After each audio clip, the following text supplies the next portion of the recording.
PNEU, Canal Universitário de Fortaleza.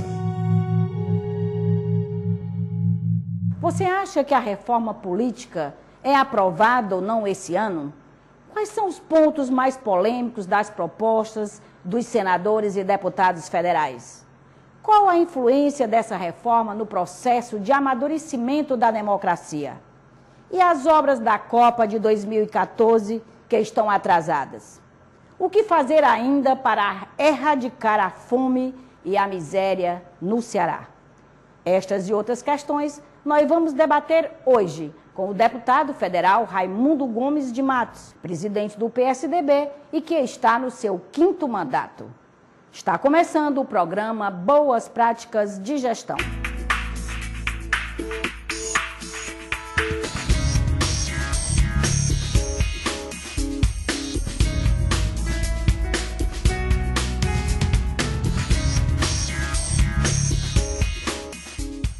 Deputado, muito obrigada pela sua presença aqui no nosso programa, Boas Práticas de Gestão. Vamos ver se a gente consegue, né, demonstrar para o nosso público, mostrar para o nosso telespectador as boas práticas de gestão na Câmara dos Deputados. E eu inicio, deputado, gostaria muito que o senhor explicasse para o nosso telespectador, para os nossos ouvintes, o que é esta reforma política, o que se pretende, quem vai ser beneficiado com esta reforma, são os políticos ou a população? Eu deixo a pergunta.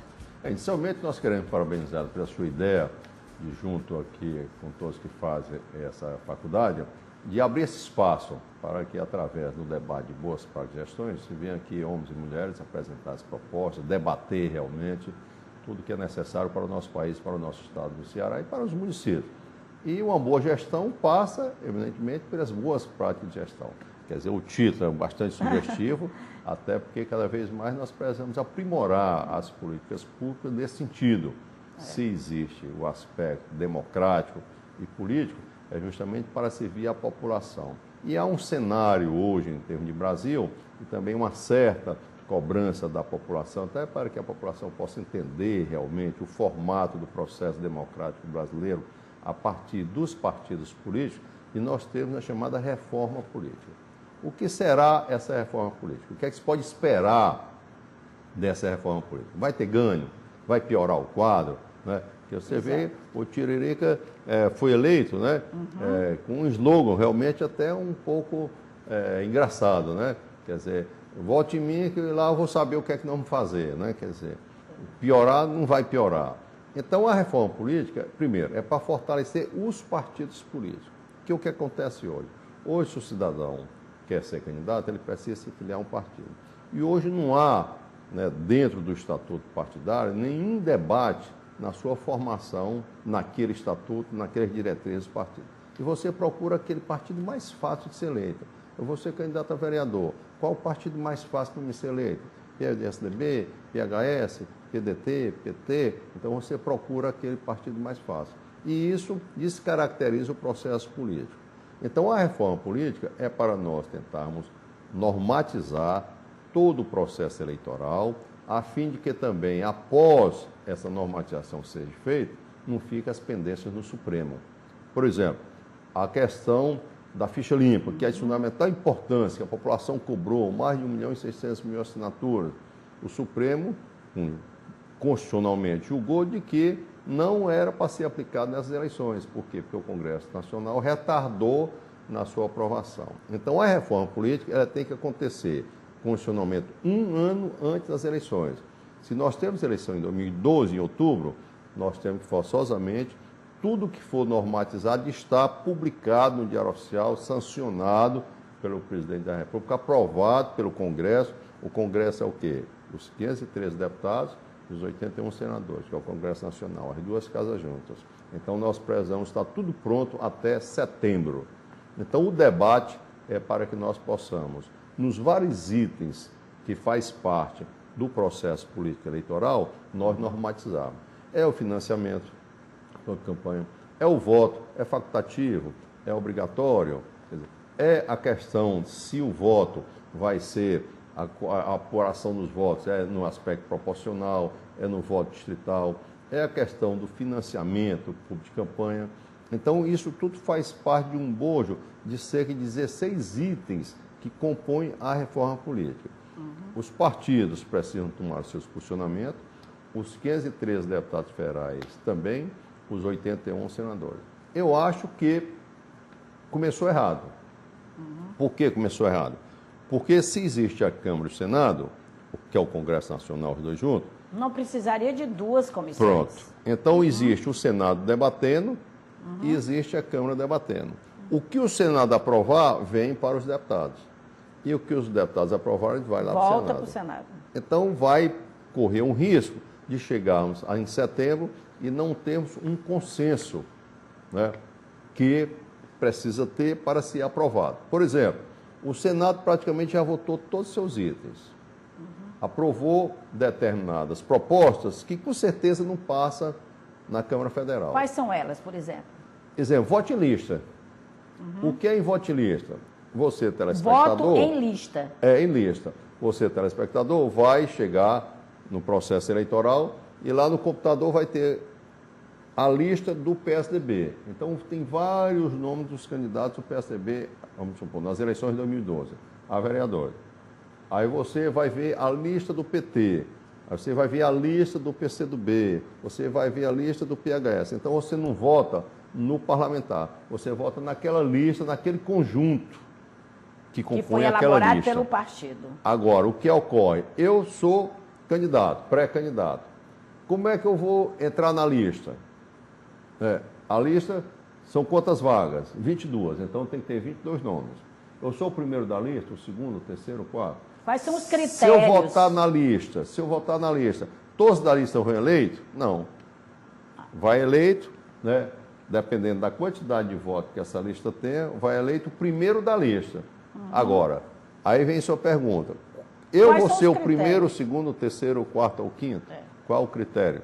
Então, o critério, quem decide é o diretório do partido.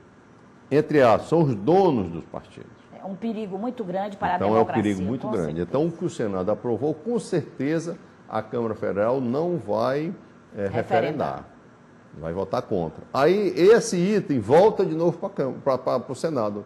E isso pode atrasar a votação. É inadmissível, no processo democrático brasileiro, que é do parlamentarismo, o voto em lista, porque afasta, né, o eleitor do deputado, afasta daquele pré-candidato a vereador. Por quê? Porque você não está identificando, você está votando num grupo de pré-candidatos que, dependendo da quantidade de votos que aquela lista possa ter, é que vai eleger o primeiro, o segundo, o terceiro, o quarto da lista. Na sua visão, então, deputado, isso aí não deverá passar. Não deverá passar. Agora, e finda acontecendo o quê? Permanecendo do jeito que está. É o voto proporcional. Agora, deputado, eu escutei eu li, né, na época dessa semana, a revista que eu sempre tenho cuidado de ler, a Época e a Veja, não aqui fazendo nenhuma apologia às duas revistas, mas eu achei muito interessante o comentário de um profissional, de um jornalista, um comentarista, quando ele faz uma análise sobre a questão do financiamento de campanhas, né? Aí ele diz o seguinte: o que vai acontecer? O contribuinte vai dar mais dinheiro aos partidos para que eles não tenham que recorrer às doações privadas e o poder econômico não decida as eleições. Aí ele continua: é realmente muito mais civilizado passar o dinheiro privado todo para o Caixa 2, ou pelo menos mais discreto e lucrativo. Ou seja, o contribuinte vai continuar pagando pela campanha dos senhores parlamentares. Isso é justo, deputado, nesse aspecto? Ou o senhor tem uma análise diferente dessa? O financiamento por campanha ocorre em países que têm uma cultura política diferente da nossa. Nos Estados Unidos há o financiamento de campanha. Porque os Estados Unidos, a Itália e tal, tem financiamento, obrigatoriamente nós teremos que ter o financiamento. O que ocorre é o seguinte: tem dois aspectos. Tem muitas mulheres e homens, né, que desejam participar do processo eleitoral, mas também não têm condições de dizer: olha, eu vou ser candidato a vereador, mas não tenho estrutura nenhuma. Só tenho meu carro, preciso de um carro para botar um carro de som. Preciso ter o dinheiro para botar gasolina para o carro de som. Preciso gravar uma música da campanha. Quem vai pagar? Hoje o sistema, você tem que arranjar amigos e amigas, né, para arranjar recursos para bancar, pagar gasolina, o cartaz, o caminhãozinho palanque e tal, tudo isso. Tudo bem. Com financiamento, o governo, nós que pagamos impostos, desse dinheiro nós que pagamos impostos, é retirado uma parte do dinheiro para a campanha. E, vamos supor, o partido tem 10 candidatos a vereadores. Então, esse dinheiro do fundo partidário é dividido para os pré-candidatos a 10 vereadores. Então, aquele... Dividido equitativamente? Equitativamente. Aquele que não tem nada, não tem condições de alugar um Fiatzinho, um carrinho e tal, para botar um carro de som, vai ter a chance de ter seu carrozinho de som. Por esse lado, então, Por esse lado, é positivo. Entretanto, vamos supor, nós temos 5 candidatos. Esse daqui tem certas amizades que vai arranjar mais dinheiro. Exato. No Caixa 2 chamado. Não vai deixar de acontecer. Não certo? Vai deixar. E vai fazer uma campanha ainda mais rica. Por quê? Porque além de receber do governo, da população, ainda tem um financiamento indireto. Agora, como então, é que seria nossa esse cultura... financiamento, essa palavra financiamento? O deputado, depois de eleito, pagaria o que ele... Não. Porque então não é financiamento, isso aí então é... Quem paga é a população. Esse nome financiamento está mal empregado. Então, se você vai pegar bilhões de reais para repassar para vários pré-candidatos, né, para eles investirem nas suas candidaturas, né, esse dinheiro para mim é quando eu pego um dinheiro emprestado e tenho que e vai pagar. Não, não é desse jeito. Então, essa palavra está mal empregada. Está mal empregada. E segundo, o que é que vai garantir né, eu receber o dinheiro e eu mesmo para disputa, aplicar direitinho e tal, esse dinheiro, entre aspas, como você usou o termo de financiamento, ele vai financiar a minha campanha. Aí eu vou pegar esse dinheiro como pré-candidato e não vou fazer nada. Vou só gastar aí, promover isso, aquilo, outro. Como existem os candidatos laranjas que a gente chama, exatamente. Né, que entram só para... Agora, o que é que ocorre? O modelo é que a gente precisa aprimorar. E isso só tem um jeito no Brasil. Né? Os mais, né, os menos novos, né? Existia anteriormente uma disciplina nas escolas chamada Organização Social Política Brasileira, chamada OSPB. Hoje, se você pegar... Eu alcancei essa Pronto. Você pegar uma boa parte já dos alunos do ensino médio, eles praticamente estão totalmente alienados, estão totalmente fora do aspecto político. Não, política é coisa para a gente bandido, para a gente sujo, para não sei o quê. Se existe cuecão, mensalão, não sei o quê, a população foi que botou eles lá. O que nós prezamos é que hajam especificamente formações de novas lideranças, estimular a juventude a participar do processo político, fazer com que haja realmente o debate nos centros acadêmicos, nas universidades, porque mais cedo ou mais tarde, né, nós iremos passar e outros serão eleitos. Então o destino do Brasil passa pela educação. E toda essa questão do financiamento, das questões culturais, passa pela questão educacional. Então é muito importante um debate como esse, porque todos os telespectadores irão observar que para se ter gestores, para exercitar as boas práticas, passa também pelo aspecto educacional daqueles que fazem o município, daquele que faz o Estado, daquele que faz o nosso país, para escolher bem os seus representantes. Porque quer queira ou não, se critica, se elegeu o Clodovil, se elegeu na época o Enéas, se elegeu, quer queira ou não, foi democraticamente. Se elegeu o Tiririca, foi democraticamente, ele teve voto. Agora, a população usou mal ou não o seu voto. Então, isso é que tem que ser deixado esclarecido, que praticamente é uma procuração por 4 anos. Depois que você vota, você não pode ir lá na urna e dizer, me traga meu voto de volta. Não. Quer dizer, é quase uma procuração de 4 anos. Com certeza. Deputado, voltando ainda à questão da reforma política, depois nós vamos adentrar nos outros temas que já coloquei aqui. Será que os prefeitos, né, do Brasil inteiro foram ouvidos sobre essa questão da reeleição ou do mandato de 5 anos? E o seu partido, o PSDB, foi quem iniciou todo esse processo de reeleição. É válida a reeleição? Foi feita uma análise? Existem dados científicos que comprovem que a reeleição foi benéfica para uns e para outros não? Qual é a visão dos deputados sobre isso? Essa sua pergunta é muito importante porque ocorre o seguinte, dentre os vários itens, né, da reforma política, justamente na questão da reeleição, questão de coligações, um partido se coligar com outro para fazer maior número de vereadores, né? a questão da reeleição. A reeleição foi implementada na época pelo ex-presidente Fernando Henrique Cardoso, o PSDB, que é o nosso partido, hipotecou essa solidariedade, outros partidos também hipotecaram essa solidariedade, na visão de que 4 anos de mandato, e durante esses 4 anos, tem um ano que é a eleição municipal, se perde 6 meses administrativamente. 4 anos seria um prazo curto para, né, um gestor implementar, consolidar umas políticas. Por exemplo, o Plano Real, graças a Deus, foi feito por quê? Porque o Itamar, né, o Fernando Henrique, que era ministro do Itamar na área econômica, implementou um programa econômico e o Fernando Henrique, durante os seus 4 anos, e com a reeleição, consolidou uma política econômica para o nosso país. Realmente, se fosse só 4 anos, poderia ter dado um desastre. Poderia ter sido eleito outro presidente que não concordasse com esse projeto econômico e desestabilizava. Então, por esse aspecto de dar sequência a um projeto, né, para o Estado, para o país, é importante a reeleição. Muito bem. Só que nós, hoje, não temos como aferir, em termos dos 5.563 municípios, né, que foram os prefeitos reeleitos, se a segunda gestão foi melhor ou foi pior. O nosso exemplo, Fortaleza, eu, Raimundo Gomes Mato, acho que foi pior, né, no caso da Luciane. A reeleição foi pior. Em determinados municípios, a reeleição consolidou aquele trabalho que o prefeito vem fazendo. Por exemplo, Iguatu, né? Certo? Foi feito um trabalho, a reeleição do Agenor. E os resultados estão surgindo. Os resultados estão surgindo. Então, dá sequência. Então, tem esse debate lá em Brasília. O PSDB, os deputados federais e os senadores foi chamado para dialogar. Nós vamos concordar com a reeleição, mas existe também uma proposta de os mandatos todos serem de 5 anos sem direito à reeleição.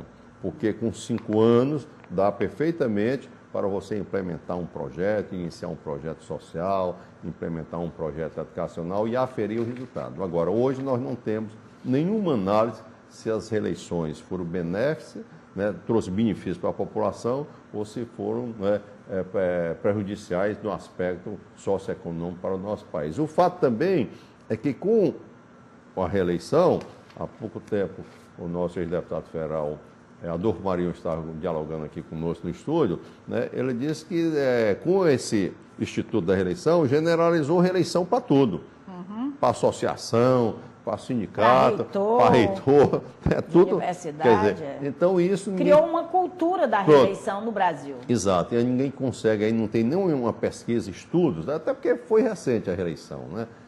Se está sendo benéfico ou não. E na sua visão, o senhor acha, pelo relacionamento que o senhor tem com vários municípios do estado, o senhor acha que a tendência dos municípios, pelo menos aqui no estado do Ceará, é querer a reeleição ou o mandato de 5 anos? Eu acho que o mandato de 8 anos já é um pouco extenso.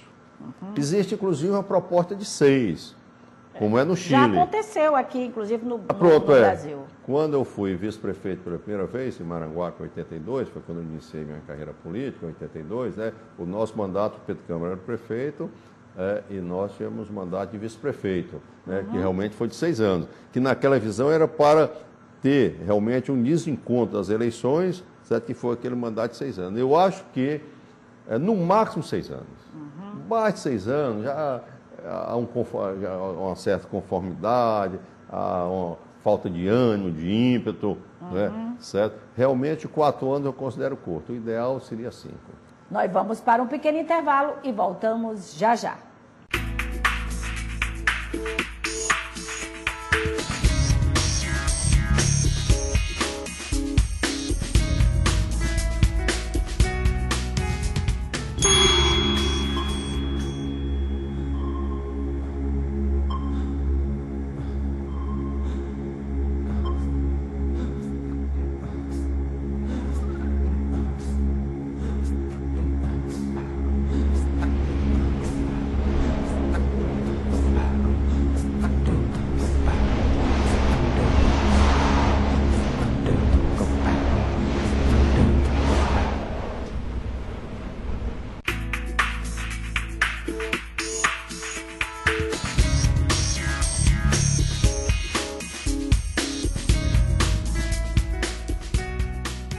Estamos de volta com o programa Boas Práticas de Gestão, com conversando com o deputado federal Raimundo Gomes de Matos. Nesse segundo bloco, nós vamos falar sobre a Copa de 2014 e sobre os projetos que o parlamentar deputado Raimundo Gomes de Matos desenvolve lá na Câmara Federal. Deputado, a imprensa já bombardeou a população de informações.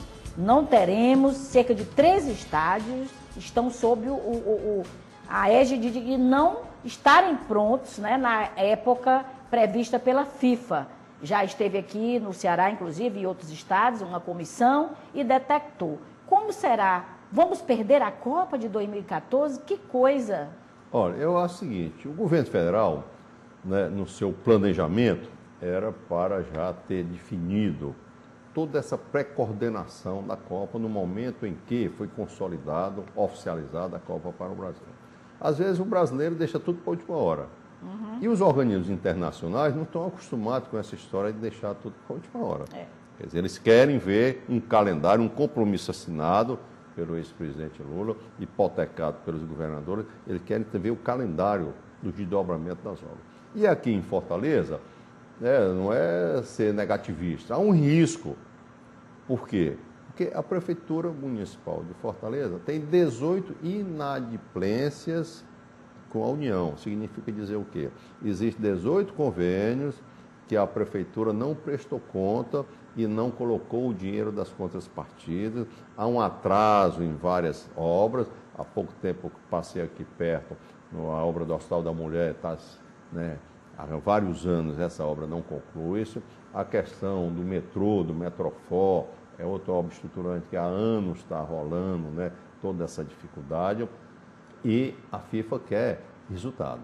Inclusive, há uma presença aqui já da Comissão de Turismo e Esporte da Câmara Federal, vendo aqui em loco toda essa problemática. A presidente Dilma está convocando a prefeita Luiziane, lá em Brasília, lado a lado com o governador Cid, para saber de uma vez por todas, vocês vão ou não cumprir esse compromisso? Vocês aceitam o desafio de acelerar todo esse processo? Porque são grandes intervenções. Nós, para nos deslocarmos até aqui, lá de um bairro para cá, na pior das hipóteses, a gente leva 30, 40 minutos. O deslocamento hoje dentro de Fortaleza, e quando chove a gente se agrava mais. Então existe todo esse transtorno. O governo federal já está assegurado no orçamento da União os recursos necessários, o que precisa é decisão política. Ainda hoje pela manhã nós tivemos uma reunião e eu estava até dizendo, olha, eu me recordo muito bem que teve uma época que o governador Tasso era o governador do estado de Ceará e a prefeita do PT era Maria Luísa Fontinelli. E em Fortaleza estava um caos, parecido agora. E naquela época o Tasso teve a coragem de pegar a caneta e fazer uma intervenção. Foi uma coisa assim, inédita. Fez uma intervenção em Fortaleza para o Estado fazer as ações. Quer dizer, eu não acredito que o Ceará perca essa Copa, de sediar uma parte da Copa. Ao ponto de eu acredito que o governador Cid vai usar toda a sua força política para conciliar essa pactuação da execução dessas obras. Mas se elas não forem concretizadas pela Prefeitura, eu acho que o governador Cid vai ter esse expediente de fazer uma intervenção em Fortaleza e meter a cara, como diz o outro, e fazer essas obras que é inadmissível. Com certeza, até porque, deputado, essas obras vão gerar emprego, renda e muitos benefícios futuros, para o nosso Estado. Não, sem sombra de dúvida. Não é só a Copa. Gera de imediato na mão de obra, das obras estruturantes, mas deixará o Ceará habilitado a outros eventos que não seja a Copa, como você frisou muito bem.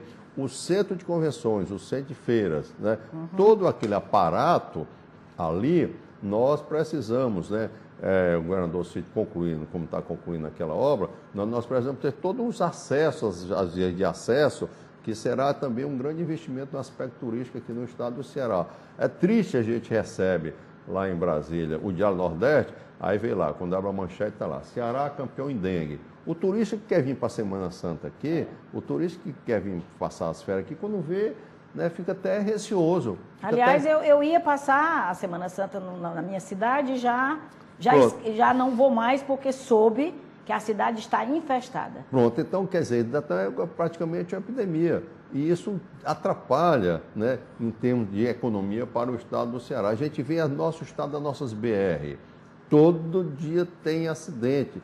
Semana passada eu fui à cidade de Massapê, tive que ir por outra estrada litorânea mais longe, porque de Fortaleza para Sobral você leva mais de 4 horas. Quer dizer, os estados das BR é outra questão também que está deplorável. Deputado, antes de entrarmos na questão do seu mandato em si, que eu gostaria que o senhor também fizesse uma pequena prestação de contas para o nosso telespectador do que o senhor está fazendo lá em Brasília, eu gostaria que o senhor fizesse uma análise também. O IPESP, né, nosso Instituto de Pesquisa, completou 8 anos essa semana, fez uma análise e chegou à conclusão que até 2015 é possível erradicar a fome e a miséria no estado do Ceará. O senhor foi secretário do Trabalho e Desenvolvimento Social, gostaria que o senhor fizesse também a sua análise sobre isso. O estado do Ceará, diferentemente de outros estados, tem projetos estruturantes e isso a gente não pode deixar de elogiar e demonstrar o compromisso dos governantes, né? Todos esses projetos, desde a questão da mortalidade infantil, a questão com a criança, a questão com idosos, adolescentes, surgiu no primeiro governo Tasso. Os projetos estruturantes. O governador Ciro levou todos esses projetos à frente, consolidou, aprimorou. Inclusive os agentes de saúde. Pronto, né? Pois é, muito bem, você está lembrando os agentes de saúde. Então, todo esse trabalho, Programa de Saúde da Família, o Programa de Apoio às Reformas Sociais, que é o Projeto São José, de levar água, de levar energia. O Ceará teve uma grande felicidade de ter governadores que deram sequência a esses projetos estruturantes. O governador Ciro, o governador Tasso, novamente, o governador Lúcio Alcântara, né? Quer dizer, levou todo esse projeto à frente. E o governador Cid Gomes. E o governador Lúcio, né, que eu tive o prazer de ser seu auxiliar, ele criou o Fundo Estadual de Combate à Pobreza, o FECOP. É um recurso específico para atacar aquelas cidades em menor IDH. Questão de salitre, que não tinha uma escola de ensino médio, nem professor de ensino fundamental o município de Salitre tinha, questão de abastecimento de água. Então, o Fundo Estadual de Combate à Pobreza se viu, né, para atacar esses objetivos. Naquelas cidadezinhas menores, com menor IDH, nós temos as ações concretas da saúde, da educação e garantia na parte de eletrificação e abastecimento de água, para melhorar os nossos indicadores. É claro que nós precisamos aprimorar com outras alternativas de geração de emprego e renda, para dar a independência, a sustentabilidade desse processo. Então, nós levamos uma grande vantagem em relação aos outros estados, foi essa sequência de governadores que tiveram esse compromisso de mudar o perfil socioeconômico do estado do Ceará. E isso, automaticamente, via governo federal, tem uma complementação dos recursos financeiros, a fim de que nós possamos, né, termos exemplos positivos, né, de combate à pobreza. É claro que existe um desafio e precisamos cada vez mais capacitar as comunidades para se engajar nesse processo. Deputado, vamos falar agora um pouco do seu partido, o PSDB, né? O PSDB está em campanha, aliás, todos os partidos, né, para a formação de novos diretórios. Qual é a realidade do PSDB e quais são as perspectivas do PSDB a nível estadual?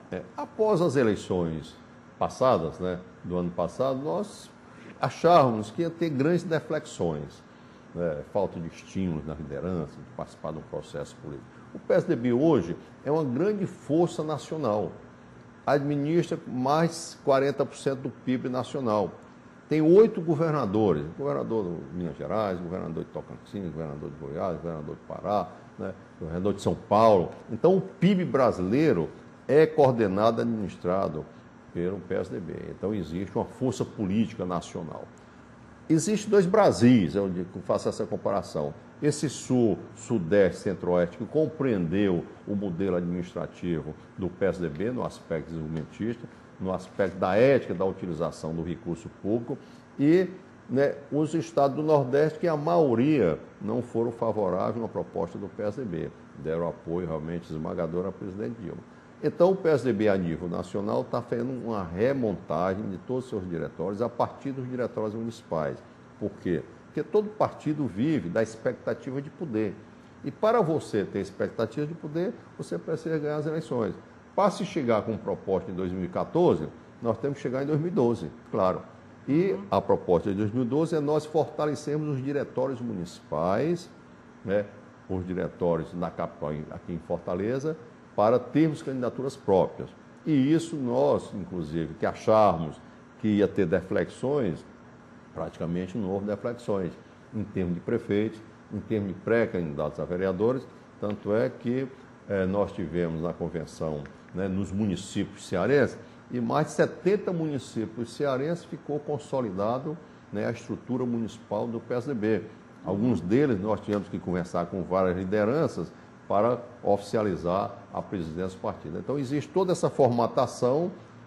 No dia 14 de maio vai ser a convenção estadual, né, para nós consolidarmos no Diretório Estadual do PSDB. Qual é a perspectiva? Vocês acham que vão conseguir formar diretórios em todas as cidades? Não, a nossa meta é chegar a uns 150 municípios, até porque também a reafirmação do senador Tasso, que é a grande liderança do partido no nosso estado e a nível nacional, a reafirmação do senador Tasso em permanecer ativamente na política, isso estimulou, né, as bases municipais a se reorganizarem. Porque o senador veio à tona para dizer que iria logo depois cuidar das dos netos e eleições, desistir de tudo, né? Eu acho que aquele ímpeto assim imediato, não bate ponto, mas agora, né? Ele já reafirmou posição. Sempre que a gente vai no seu escritório, ele está cuidando dos netos, tal, não sei o quê, tem uma paixão muito grande pelos netos, né? Mas ele está também a paixão muito maior pelos netos, também pelo estado do Ceará, pelos destinos do Ceará. A reaparição dele agora Brasil. no programa do PSDB, Pronto, com certeza foi um indicativo. A reafirmação do senador Tasso com toda a liderança, e isso fortaleceu muito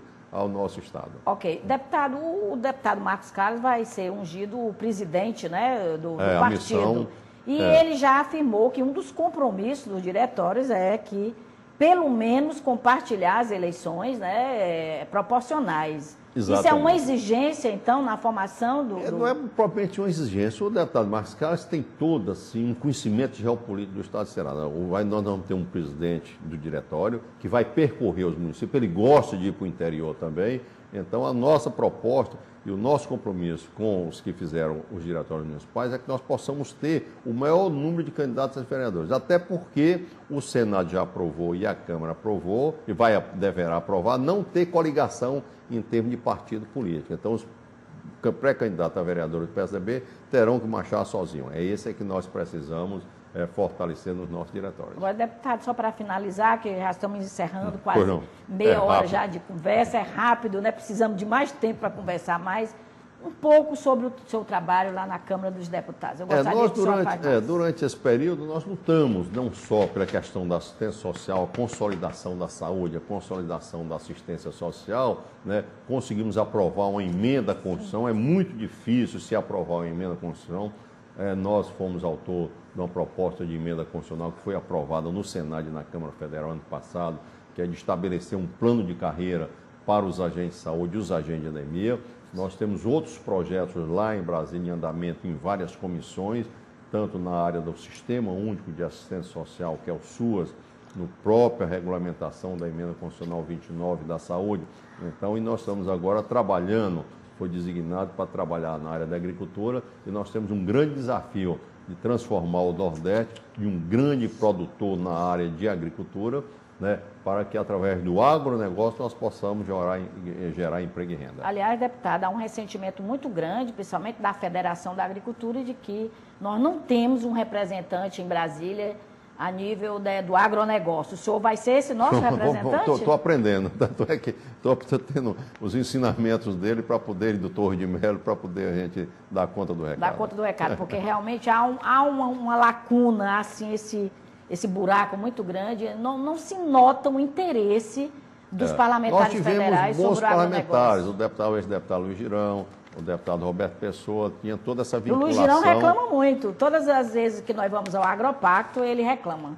Então nós estamos recebendo essa missão para poder tentar... O senhor deveria pegar essa missão. Não, eu estou até tentando já consolidar essa missão. Deputado, então, muito obrigada pela sua presença aqui conosco. Eu sei que o senhor tirou um tempinho aí da sua agenda, que já é bastante movimentada. Sei que o Congresso Nacional tem muitas atividades, muitas, né, demandas. Obrigada a você também, telespectador, pela audiência, e até a próxima. Fiquem com Deus. Mande sua sugestão de boas práticas de gestão para debatermos aqui.